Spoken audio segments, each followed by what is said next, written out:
The needle was still in his arm when she opened the door. Zara Okafor realized three things simultaneously.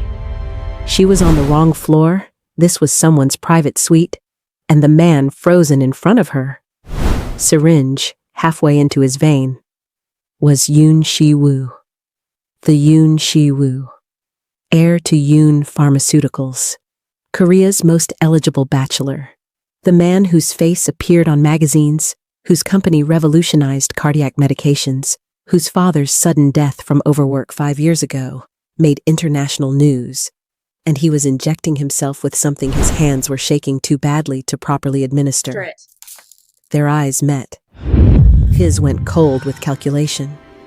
Hers went wide with recognition, not of his face, but of what was in that syringe. The experimental compound, the one that didn't have FDA approval yet, the one developed specifically for hereditary hypertrophic cardiomyopathy. The same condition that killed his father. The same condition his company's board believed he didn't have. How much did you see? His voice was terrifyingly calm as he slowly withdrew the needle. Did you see? Nothing, Nothing. Zara Wrong stammered, room. backing toward the door. You're a doctor. Wrong room. Wrong room. You're a doctor. You're a doctor. He stood, and even in crisis, he moved like a predator. Cardiothoracic surgeon, if the conference badge is accurate, which means you know exactly what this is, what it means. Her hand found the door handle. I won't tell anyone. No, he said softly, blocking her exit with his body. You won't, because I'm going to make sure of it. And Zara Okafor's carefully built life shattered with 6 words. Smile, Dr. Okafor. You're my girlfriend now.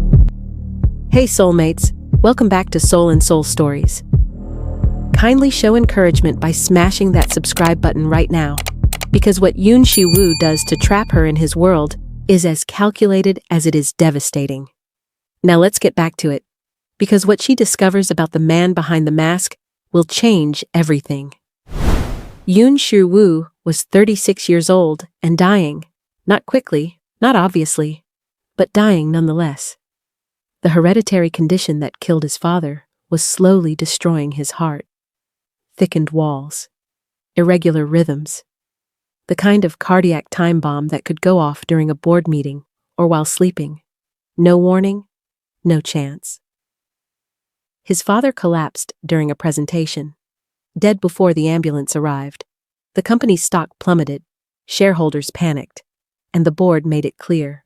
No more Yoon heirs with weak hearts would control the pharmaceutical empire. So Si-woo lied, bribed doctors, falsified medical records, took experimental medications developed by his own company, drugs that weren't approved yet, drugs that kept his condition stable enough to pass the required physical examinations. He'd been lying for 5 years. 5 years of living on borrowed time, hoping the next breakthrough would save him before his body gave out. And then a Nigerian surgeon with observant eyes walked into the wrong room and saw everything. You can't keep me here, Zara said, her voice steadier than she felt. This is kidnapping. This is a conversation. Si-woo gestured to the suite's sitting area like they were discussing business, not her captivity. Please, sit. I'd rather you sit. Not a request. Zara sat, every muscle tense, doctor's mind cataloging symptoms. His slight shortness of breath, the tremor in his left hand he was trying to hide, the pallor beneath his perfect skin. He was symptomatic, worsening. You're a renowned surgeon, Si-woo said, pouring whiskey with hands that shook slightly. Published research on hypertrophic cardiomyopathy. 3 successful interventional procedures last year alone. Currently fielding offers from every major hospital in Seoul. You researched me in 10 minutes? I research everyone who becomes a problem. He sat across from her, close enough to be intimidating. The question is, what kind of problem are you going to be? I told you, I won't. You'll tell someone. Maybe not today. Maybe not intentionally. But doctors talk to other doctors. Conference gossip spreads, and eventually, someone will ask why Yoon Shi-woo was injecting experimental cardiac medication in a hotel suite. His smile was cold. My career ends. My inheritance goes to my younger brother, a man who'll destroy my father's legacy within a year. Thousands lose their jobs. So, no, Dr. Okafor, I can't rely on your promises. So what? You're going to threaten me? My career? My family? No. He leaned forward. I'm going to do something much more effective. I'm going to make you complicit. Zara's blood went cold. What does that mean? It means starting tomorrow, you're my girlfriend. Public. Very public. We'll be photographed together. You'll attend events with me, meet my family, be integrated into my life so thoroughly that if you expose my secret, you'll destroy your own reputation in the process. That's insane. That's strategy. He pulled out his phone, already showing her a drafted press release. Renowned surgeon Zara Okafor and pharmaceutical heir Yoon Shi-woo confirm relationship after meeting at medical conference. See, romance writes itself. No one will believe. Everyone will believe it. I'm charming. You're brilliant and beautiful. We're both at the right age for serious relationships. The media loves these stories. His eyes were calculating, merciless. And here's the brilliance. The longer we're together, the less credible you become if you ever try to expose me. Jilted ex-girlfriend makes false accusations. That's the headline that destroys you, not me. Zara felt the trap closing around her. How long? How long what? How long do I have to pretend to be your girlfriend? Until I trust you. Could be months. Could be years. He stood, looking down at her. Or until you fall in love with me for real, whichever comes first. The first public appearance was a nightmare wrapped in designer clothing. Shi-woo sent a stylist to Zara's hotel room the next morning. Dresses, shoes, jewelry, everything chosen to make her look like she belonged on a billionaire's arm. I'm a doctor, not a doll, Zara protested. You're my girlfriend, the stylist corrected gently. Mr. Yoon wants you to look the part. The charity gala that evening was Seoul's elite. Politicians, celebrities, business moguls. Shi-woo arrived to collect her looking devastating in a tailored suit, his expression unreadable. Remember, he murmured as they exited the car to camera flashes. You're in love with me. Try to look like you enjoy my company. I don't enjoy being blackmailed. His arm went around her waist, pulling her close. To anyone watching, it looked affectionate, possessive, perfect. Smile, Zara, he said against her ear. They're watching. She smiled, hated herself for how easy it was. Inside, he transformed. The cold manipulator became the perfect boyfriend, attentive, charming, introducing her to people with genuine warmth. His hand never left her back. He laughed at her attempts at Korean etiquette, looked at her like she was the only person in the room. It was a masterclass in performance. You're good at this, Zara muttered during a brief moment alone. At what? Pretending to be human. His smile sharpened. Who says I'm pretending? Later, when they danced, because of course the perfect boyfriend would dance with his girlfriend, Shi-woo pulled her close enough that she could feel his heartbeat. Irregular. Too fast. You're having palpitations, she said quietly. Mind your business. Your health is quite literally my business. That's why I'm trapped here, remember? She looked up at him. When was your last echo? 2 months ago. You need another one. Your symptoms are worsening. I said mind your business. His grip on her waist tightened. I don't need a doctor. I need a girlfriend who knows when to shut up and smile. But she felt him trembling, saw the fear beneath the arrogance. The photographers caught them leaving together, his jacket around her shoulders. Her head tilted toward his as he said something that made her laugh. It looked perfect. It looked real. The headline the next morning. Pharmaceutical heir Yoon Si-woo off the market. New girlfriend is renowned cardiac surgeon. Zara stared at her face on the front page of the entertainment section and realized she'd been erased. Dr. Okafor, brilliant surgeon, published researcher, reduced to Yoon Si-woo's girlfriend. Her phone rang. Si-woo. Good morning, girlfriend. Did you see the coverage? I saw myself become your accessory.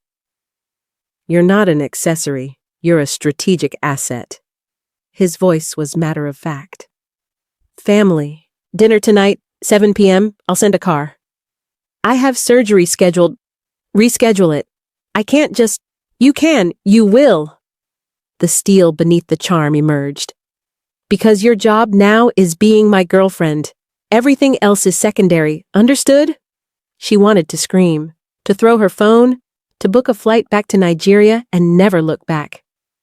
Instead, she said, Understood. Meeting his family was psychological warfare. His mother, elegant and cold, looked at Zara like she was examining livestock. Nigerian. How exotic. And you're a doctor? Cardiothoracic surgeon, Zara corrected, keeping her voice even. How fortunate. My son does so much work with cardiac medications. The smile was sharp. Though I'm sure you know that already, being so close. His younger brother, Minjae, was worse. Charming on the surface, but his eyes were calculating, searching for weakness. Si-woo usually dates models, Minjae said over dinner. You're much more substantial. I'll take that as a compliment, Zara replied. You shouldn't. The smile was knife-edged. He gets bored easily, especially with women who think they're special. Si-woo's hand found Zara's under the table. To anyone watching, it looked supportive, but his grip was tight, a warning to play along. Zara is special, Si-woo said smoothly, which is why I'm keeping her. After dinner, his mother cornered Zara in the hallway. How much? Excuse me? How much is my son paying you? Because that's what this is, isn't it? Some sort of arrangement? Her eyes were merciless. You're pretty enough, I suppose, accomplished in your field, but you're not someone he'd actually choose. So tell me, what's your price? Zara felt rage and shame war in her chest. Before she could respond, Si-woo appeared. Mother. His voice was ice. Zara and I are leaving. Si-woo, I'm just being realistic. You're being cruel. There's a difference. He took Zara's hand. We're done here. In the car, silence stretched between them. Finally, Zara spoke. Why did you defend me? I'm just your blackmail victim. You're my girlfriend. He kept his eyes on the road. Which means you're under my protection, even from my family. Fake girlfriend. The public doesn't know that. My family doesn't know that. So for all intents and purposes, you're mine, and I protect what's mine. He glanced at her. Even if you hate me for how you became mine. I don't hate you. The admission surprised her. I hate the situation, but you're just a desperate man doing desperate things to survive. Something flickered across his expression. Surprise, vulnerability quickly masked. Don't psychoanalyze me, Dr. Okafor. Don't manipulate me, Mr. Yoon. But manipulation is so much more effective than honesty. His smile was sad. Honesty would mean admitting I'm terrified, that I'm dying slowly and lying to everyone about it. That bringing you into this makes me a monster, but I did it anyway Because I'm too much of a coward to face my mortality alone. The confession hung between them, raw and unexpected. You're not dying alone, Zara heard herself say. Not if I can help it. The shift happened gradually, then all at once. Shiwoo kept scheduling appearances, dinners, galas, weekend trips to his family's estate. Each event required Zara to play the devoted girlfriend, and each time, the performance became slightly less fake. He'd remember how she took her coffee. She'd remember he hated shellfish. He'd text her medical articles he thought she'd find interesting. She'd send him recipes for heart-healthy meals he'd actually enjoy. The touching became natural. His hand on her back, her fingers straightening his tie. The way he'd pull her close during photos, and she'd lean into him without thinking. We're getting too good at this, Zara said one evening. They were at his penthouse. He'd insisted she spend weekends there to maintain the illusion they were actually together. Too good at what? He was cooking, of all things, attempting Korean-style salmon that his chef usually made. At pretending, at being, she gestured between them. This. Is it still pretending? He plated the food, brought it to where she sat at the kitchen island. Because it stopped feeling like an act to me weeks ago. You're manipulating me again. Probably. He sat beside her, close enough that their shoulders touched. But I'm also telling the truth. I look forward to our fake dates. I think about you constantly. I get irrationally jealous when other doctors at your hospital ask about you. He turned to face her. I've trapped you in my life, Zara. But somewhere along the way, I trapped myself too. She should have been angry, should have maintained her emotional distance. Instead, she found herself asking, when was your last cardiac episode? 3 days ago, minor, managed it with medication. You need surgery, the medications are losing effectiveness. I know. His voice was quiet. I've known for months, but surgery means medical records, questions, investigations into why I need it. My whole lie unravels. So you'd rather die? I'd rather maintain control as long as possible. He met her eyes. But if I'm going to trust anyone with the truth, with saving my life, it would be you. Why me? Because you've seen me at my worst and you're still here. Because you're brilliant enough to do the surgery and discreet enough to keep it quiet. Because... He stopped, struggled. Because I love you. And I'd rather die in the care of someone who might actually mourn me than live surrounded by people who see me as an asset. Zara's breath caught. You don't love me. You barely know me. I know you take your coffee with too much cream. I know you call your mother every Sunday. I know you cry during medical dramas despite performing surgeries that would make those shows look tame. I know you're kind to people who don't deserve it, like me. And I know that somewhere in this twisted arrangement, I fell completely, stupidly in love with the woman I blackmailed into my life. That's the most romantic and horrifying confession I've ever heard. It's honest. His hand found hers. I'm done manipulating you, Zara. I'm done pretending this is just strategy. If you want to leave, if you want to expose me and walk away, I won't stop you. I'll face the consequences. But if there's any chance you feel even a fraction of what I feel, then stay. Not as my prisoner. As my choice. Zara spent 3 days avoiding Shiwoo. 3 days processing his confession, examining her own feelings, trying to separate Stockholm Syndrome from genuine emotion. On the 4th day, he collapsed. She was at the hospital when his assistant called, panicked. Mr. Yoon, he's unconscious. We're bringing him to you. Please, Dr. Okafor, please help him. Shiwoo arrived barely conscious, ventricular tachycardia on the monitor. His heart was giving out. Zara shifted into pure medical mode. Stabilized him. Got him into surgery. Spent 8 hours performing the most important operation of her career. Not because of his status, but because losing him would destroy her in ways she'd only just begun to understand. When he woke in recovery, she was beside him, exhausted, still in surgical scrubs.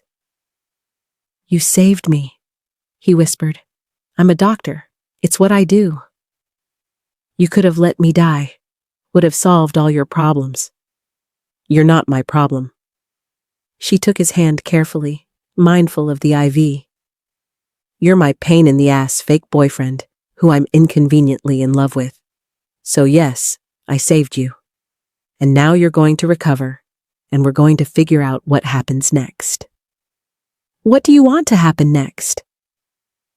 "I want you to tell the truth about your condition, about the surgery, about everything." She met his eyes. "I'll stand beside you, not as your prisoner or your fake girlfriend, as your real partner, but no more lies, no more manipulation. Just us, raw and honest and terrifying. My brother will challenge my position. Let him. You'll fight back. We'll fight back together." She squeezed his hand. "You said you love me. Prove it. Stop trying to control everything and trust me instead." Shiwoo was quiet for a long moment. Then, "The press conference is going to be brutal. I'm a Nigerian woman dating Korea's most eligible bachelor. I've handled brutal before." She smiled. "Besides, I'm not just your girlfriend anymore. What are you? Your surgeon, your partner, your choice." She leaned down, kissed him softly. "And you're mine. "And you're mine. For real this For time." real this time." The press conference was exactly as brutal as predicted. Shiwoo stood in front of cameras, Zara beside him, and admitted everything. The condition, the illegal medication, the lies, the surgery. "I've spent 5 years trying to control something uncontrollable," he said. "My health, my inheritance, my life, and in trying to control everything, I became someone I didn't recognize, someone who manipulated and threatened. Someone who forced an innocent doctor into my life because I was too afraid to trust anyone." He turned to Zara. "Dr. Okafor saved my life, not just medically. She showed me that control isn't strength, trust is. And she trusted me with her life even when I'd given her every reason not to." The questions came rapid fire, about his health, his capability to run the company, his relationship with Zara. "Is it true you forced her into a fake relationship?" one reporter asked. "Yes." The admission silenced the room. "I blackmailed her into pretending to be my girlfriend because I was terrified of anyone knowing my secret. It was wrong, unforgivable. And I'm publicly apologizing to her and to everyone I lied to. And now? Is the relationship still fake?" Shiwoo looked at Zara. "That's not for me to answer. That's her choice. It always should have been." All eyes turned to Zara. This was her moment to walk away, to reclaim her freedom, to let him face the consequences alone. Instead, she took his hand. "When this started, I had no choice. He trapped me through fear and manipulation. But somewhere in that trap, I found someone worth choosing. Not the billionaire, not the pharmaceutical heir. Just Chai Wu. The man who's terrified of being weak but strong enough to admit it. So yes, this is real now. Because I'm choosing it. I'm choosing him." The board of directors tried to remove Shiwoo anyway. His brother challenged his position. But the shareholders rallied. They'd rather have an honest CEO with a managed medical condition than another corporate cover-up. And through it all, Zara stood beside him. In board meetings, at hospital visits, through the storm of public opinion. "You could have walked away," Shiwoo said one night. They were at his penthouse. Their penthouse now, since she'd officially moved in. Where would I go? You've ruined me for normal relationships. She smiled against his shoulder. Now I need excessive honesty and dramatic confessions. Regular men seem boring. I blackmailed you? Yes, you did. And it was wrong, and you've apologized approximately 1,000 times. She tilted her face up to his. But you also showed me I was capable of loving someone despite knowing their worst qualities. That's not nothing. Are we terrible people for making this work? Probably. She kissed him. But we're terrible people together. That's gotta count for something. 6 months later, Shiwoo underwent scheduled follow-up surgery. Routine, low risk. But he insisted Zara scrub in. I don't operate on people I love, she'd protested. It's unethical. You already did. Saved my life when you loved me and hadn't admitted it yet. He touched her face. If something goes wrong, I want the last thing I see to be you. If everything goes right, I want the first thing I see to be you. So please, be there. The surgery went perfectly. When he woke, Zara was there, mask pulled down, eyes red from crying and smiling simultaneously. Hi, she said. Hi yourself. His voice was hoarse from intubation. Did I survive? Unfortunately for you, yes. You're stuck with me. Best news I've heard all day. He tried to sit up, winced. There's something in my jacket pocket, the one I wore to the hospital. Zara retrieved it, found a small box. You're not proposing while in post-op recovery. I'm proposing while coherent enough to mean it and vulnerable enough to be honest. He met her eyes. I've done everything wrong with you from the beginning. Let me do this one thing right. Marry me, Zara Okafor. Not because I'm blackmailing you, not because it's strategic. Just because I love you and I want to spend the rest of my miraculously saved life with the woman who saved it. That's the second most romantic and horrifying proposal in history. What was the first? Also you, when you forced me to be your girlfriend? She opened the box, a ring, gorgeous, clearly chosen with thought. You're really bad at this romance thing. I know, but I'm trying. Will you marry me anyway? Zara looked at this man who'd trapped her, lied to her, and somehow became the person she couldn't imagine living without. Yes, but only because you're really good at groveling. I'll grovel for the rest of our lives if that's what it takes. It will take exactly that. She slipped on the ring. Plus continued honesty, therapy for your control issues, and accepting that I'm going to tell this story at our wedding. Which part? The blackmail or the illegal medication? All of it. She kissed him carefully, mindful of his IV lines. Because our love story is messy and wrong and started with you being a manipulative bastard. But it's ours, and I wouldn't change how we got here even if I could. Liar. Okay, I'd change the blackmail part, but the rest? The falling in love with you despite everything? That was worth it. She touched his face. You were worth it.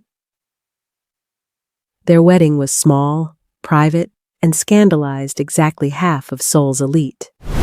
Zara wore traditional Nigerian attire for the ceremony, Korean hanbok for the reception. Shiwoo cried during his vows, shocking everyone who thought the pharmaceutical heir incapable of emotion. I've spent my entire life afraid of being weak, he said, voice breaking. Afraid that showing vulnerability would destroy me. But you taught me that loving someone, really loving them, requires being weak, requires trust, requires giving someone the power to destroy you and believing they won't. So here I am, weak, vulnerable, terrified, and completely yours. Thank you for not destroying me. Thank you for loving me anyway. Zara's vows were simpler. You trapped me, I chose to stay. Best worst decision of my life. The guests laughed, but Shiwoo understood. It was their truth, messy and complicated and real. Years later, when people asked how they met, Shiwoo would smile and say, I saw her at a medical conference and knew she was special. Zara would add, and he did everything wrong trying to keep me. But she stayed anyway. Because underneath the manipulation, I found someone worth staying for. It wasn't a traditional love story. It wasn't even a particularly healthy beginning. But it was theirs. Built on honesty, earned through dishonesty, trust earned through manipulation, and love that grew in the strangest soil. And somehow, against all odds, it worked. Soulmates, if this story consumed you, if you felt every twisted moment of manipulation turning into real love, hit that like button. Subscribe for more morally gray billionaires, fake relationships that become dangerously real, and dark romance that doesn't apologize for its complications. Comment. At what point would you have walked away? Or would you have stayed like Zara? I need to know, because this story asks hard questions about love, choice, and whether something can be real if it started with lies. Thank you for being here. Thank you for loving stories about imperfect people, building perfect for them love from broken foundations. Until next time, remember that sometimes the person who traps you is the only one who sees you clearly, and sometimes that's exactly what you need. Welcome to Soul and Soul Stories.